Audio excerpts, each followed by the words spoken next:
So guys ఈరోజు నేను ఈ వీడియోలో డిస్కషన్ చేయబోయే మెయిన్ టాపిక్ వచ్చేసరికి డాగ్ హిప్ డిస్ప్లేషియా. ఈ హిప్ డిస్ప్లేషియా నుండి ఎలాంటి సర్జరీ లేకుండా మా డాగ్ని 3 monthsలో ఎలా రికవర్ చేసుకోగలిగానో ఈ వీడియోలో నేను కంప్లీట్గా చెప్పబోతున్నాను అనమాట. మీ డాగ్కి హిప్ డిస్ప్లేషియా అని చెప్పి మీరు కన్ఫర్మ్ చేసుకున్న తర్వాత డాక్టర్ని ఏం చేయాలని అడిగితే ఆయన ఇమ్మీడియట్గా చెప్పేది సర్జరీ. మెడికేషన్ ద్వారా చెయ్యొచ్చు, రికవర్ చెయ్యొచ్చు అనేది వాళ్ళు చెప్పరు, మీకు తెలియదు. అండ్ సరే మెడికేషన్ ద్వారా ఏమైనా అవుతుందా అని మీరు డాక్టర్ని అడిగారు అనుకో, ఆయన చెప్తారు నెలల తరబడి మీకు రాసేది ఏ మెడిసిన్సో తెలుసా, కాల్షియం, మల్టీవిటమిన్, పెట్ జాయింట్, ఇవే పెయిన్ కిల్లర్స్, ఇవే ఈ ట్యాబ్లెట్స్ తప్పించి వేరే ట్యాబ్లెట్ ఏ డాక్టరు రాయడు. అది ఖచ్చితంగా నేను బల్లగుద్ది చెప్తాను. మీరు ఇటు సైడ్ మన సైడ్, మాది కాకినాడ కదా, మా కాకినాడ సైడ్ ఏ డాక్టర్ తిప్పిన, నేను మా డాగ్ని తిప్పని హాస్పిటల్ లేదు కాకినాడలో. ప్రతి ఒక్కడు నాకు చెప్పేది ఏంటంటే సర్జరీ చేసేయాలి. సర్జరీ అనేది ఎంత పెయిన్ఫుల్ ప్రాసెస్ అంటే హిప్ డిస్ప్లేషియా అది. సరే ఇప్పుడు డాక్టర్ సర్జరీ చేసేసాడు, చేసేసిన తర్వాత కుట్లు వేస్తారు కదా, ఆ కుట్లు డాగ్ కుదురుండక ఒక కుట్లు ఆగేసుకున్నది అనుకో, అప్పుడు ఏమవుతుందో తెలుసా, ఆ ఏరియాని కోసేసి మళ్ళీ కుట్లు వేస్తారు అనమాట. ఇది డాగ్ ఎంత రిపీటెడ్గా చేసిందంటే, అలా రిపీటెడ్గా చేస్తూ ఉన్నదంటే ఇది రిపీటెడ్గా అలా జరుగుతుంది. ఈ హిప్ డిస్ప్లేషియా సర్జరీ అనేది చాలా డేంజరస్ అనమాట. దీని నుంచి మెడికల్ ద్వారా ఎలా రికవర్ చేసుకోగలిగాను అనేది మీకు వీడియోలో చెప్తాను చూడండి. మదురైలో ఆయన పేరు నాకు కరెక్ట్గా ప్రొనౌన్స్ చేయడం రావట్లేదు, ఆయనది యూట్యూబ్ ప్రొఫైల్ ఇక్కడ పక్కన వేస్తాను, దాన్ని చూడండి ఒకసారి.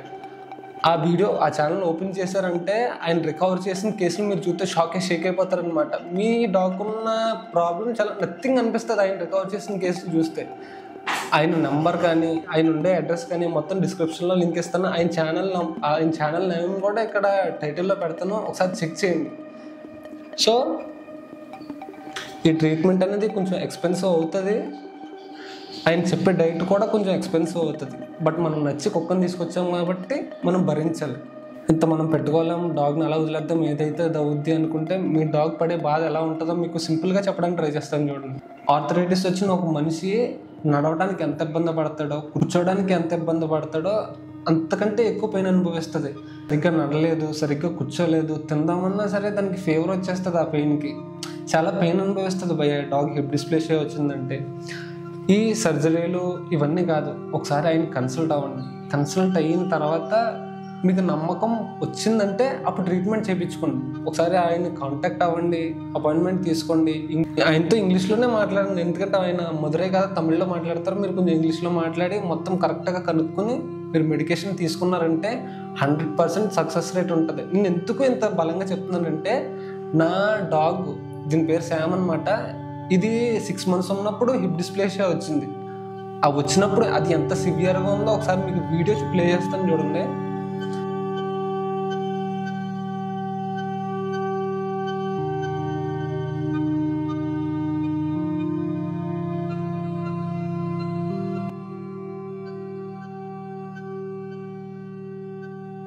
నేను మెడికేషన్ తీసుకోకముందు దీని కాళ్ళు అనేది ఎలా ఉండేది, అది నడిచేటప్పుడు హిప్ సాకెట్ నుండి బాల్ సపరేట్గా ఇట్లా కనబడుతుంది చూసారా వీడియోలో.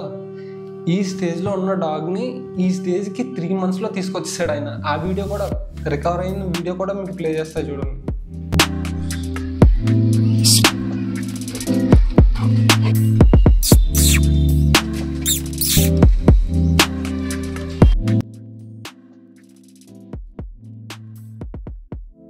అసలు దీనికి హిప్ డిస్ప్లేషియా ఉందని చెప్పి డాగ్స్ గురించి తెలియని వాళ్ళు ఎవరో కనిపెట్టలేరు. బాగా తెలిసిన వాళ్ళు అయితే కనపెడతారు తప్ప తెలియని వాళ్ళు అయితే అసలు కనిపెట్టలేరు.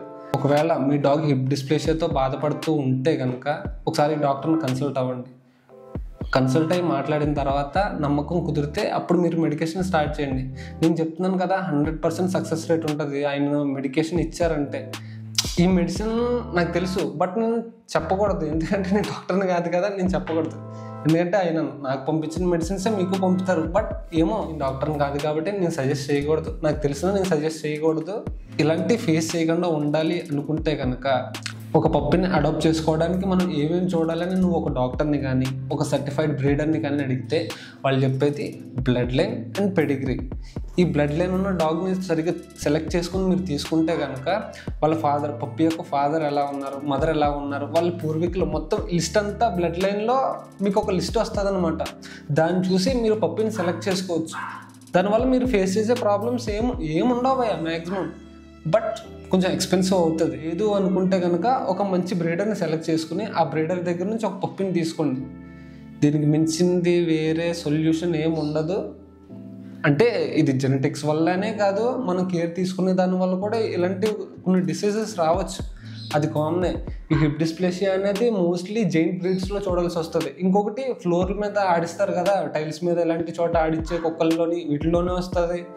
ఇంకొకటి మీరు పెట్టే ఫుడ్లో న్యూట్రిషన్స్ లేకపోతే ఇలాంటి డాగ్స్ కూడా రావచ్చు. సో హిప్ డిస్ప్లేసియా రావడానికి చాలా కారణాలు ఉంటాయి. బట్ మెయిన్లీ స్ట్రాంగ్లీ జెనెటిక్స్ వల్ల ఈ హిప్ డిస్ప్లేసియా అనేది మీ డాగ్కి అటాక్ అవుతుంది. సో పప్పిని తీసుకునేటప్పుడు చాలా జాగ్రత్తగా ఒళ్ళు దగ్గర పెట్టుకుని పప్పిని అందరిని చూసి మురిసిపోకుండా వాటి ఫాదర్ మదర్ ఎట్లా ఉన్నాయో వీటిని చూసుకున్న తర్వాత అప్పుడు పప్పిని సెలెక్ట్ చేసుకోండి. సో గైస్, మీకు ఈ వీడియో అర్థమైంది అనుకుంటున్నాను. ఈ వీడియో యూస్ఫుల్ అనిపిస్తే కనుక లైక్ చేసి వీడియోని షేర్ చేయండి అండ్ ఛానల్ని సబ్స్క్రైబ్ చేయండి. జాగ్రత్తగా ఉండండి. Bye bye.